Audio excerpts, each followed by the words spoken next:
What might be the impacts of high-end climate change on the Tagus River Basin in Iberia? The Tagus River Basin is one of 5 catchments shared between Portugal and Spain.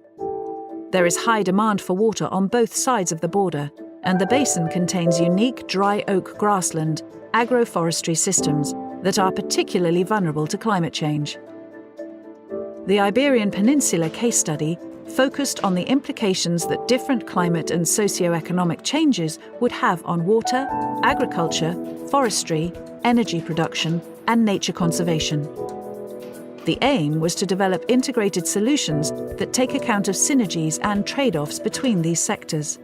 Iberia is likely to be one of the most negatively impacted countries in Europe if we consider high-end climate change, especially when we consider issues like water availability, also temperatures that will affect from forestry sectors, agriculture. So I think this is going to be a very, very important case to look at if we want to know what's going to happen in other countries. Because the two countries are obviously similar in many aspects, but also very different in many others, governance structures, the way power structures, and also the way the individual countries share a common resource also came to the forefront of the discussion, both in terms of impacts, but also in terms of solutions and in terms of visions that they had for Iberia. So what could a future above 2 degrees Celsius look like in Iberia? In the first scenario, increased societal involvement in environmental policy-making and integrated climate governance result in positive transformations towards sustainable, equitable, and collaborative societies. However, climate change remains moderately high, with average temperatures rising by between 2 and 3 degrees Celsius. In the second scenario, political volatility sparks a rise in social tensions. International coordination breaks down and short-termism dominates, reducing Iberia's capacity to address extreme levels of climate change, where average temperatures increase by between 4 and 6 degrees Celsius. Climate change is not just a technological issue. Of course, we need to use technologies and managerial solutions, but to me, it's a moral imperative. And for those who believe that the only possible society is a just society, we need to think ahead in these more global terms and thinking about future generations.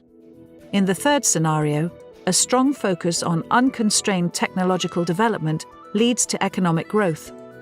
Average temperature rise is kept below 3 degrees Celsius, but power is further centralized by elites, leading to strong increases in inequality. The fourth scenario sees society embrace a free market, fossil fuel-driven economic approach. Although social equity and health initially increase, the exploitation of the environment eventually leads to average temperatures to rise by over 5 degrees Celsius, causing socio-economic collapse. These scenarios bring about a number of key impacts and risks associated with a future above 2 degrees Celsius. Rainfall is projected to decrease significantly, with major implications for water supply. Water flows at the Tagus River outlet are reduced by more than 50% in 2071 to 2100, resulting in failure to meet the Albufeira Convention, which specifies the amount of water that should be discharged from the Spanish section of the Tagus into the Portuguese section. These projected reductions in water flow cause hydropower production to fail by up to 50% in 2071 to 2100. Changes to the management of reservoirs in the upper catchment is projected to help to sustain natural environmental flows in the Tagus River, but this involves cutting the water volume transferred to southeast Spain. More frequent and intense droughts are expected to affect the unique Montado de Hesse cork oak agroforestry landscape. Droughts and animal grazing are projected to prevent new saplings from growing and kill adult trees.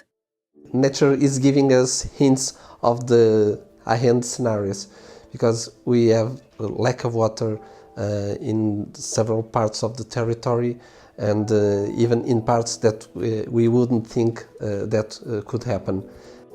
Faced with these projected impacts, the Impressions Project worked with stakeholders from both Spain and Portugal to develop a shared vision for Iberia in the year 2100. And to help achieve this vision, a range of pathways and transformative solutions were created that move each scenario closer to a more sustainable future. Of these pathways, 3 in particular were identified as being crucial to underpinning all pathways across each of the scenarios. The first of these is to protect water quality, quantity, and equal access. Transboundary water governance systems, strong regulations, incentives and taxes, as well as real-time monitoring, would all be used to develop collaborative water management systems. In the second pathway, society shifts to sustainable lifestyles. Fundamental changes in behaviour, enabled by a new education system, would promote energy efficiency, local renewable energy, healthy food and diets, waste reduction, intermodal mobility, water saving, social cohesion, and tolerance. The third pathway sees the introduction of organic and conservation agriculture. Crops and livestock would need to adapt to warmer and drier climates, and practices would be adapted to protect ecosystems. A number of policy recommendations could also bring Iberia closer to a more sustainable future. Strengthen efforts to meet the Paris Agreement, as early moves towards sustainability can avoid some of the worst climate change impacts. Set up participatory, multi-level and transboundary water governance systems to manage water. Promote behaviour change to cut water and energy demand, and invest in water and energy-saving technology.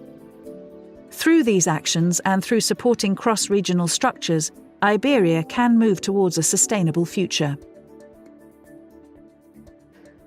We learn how to integrate different opinions and perspectives, and I think that's the right way to cope with that problem.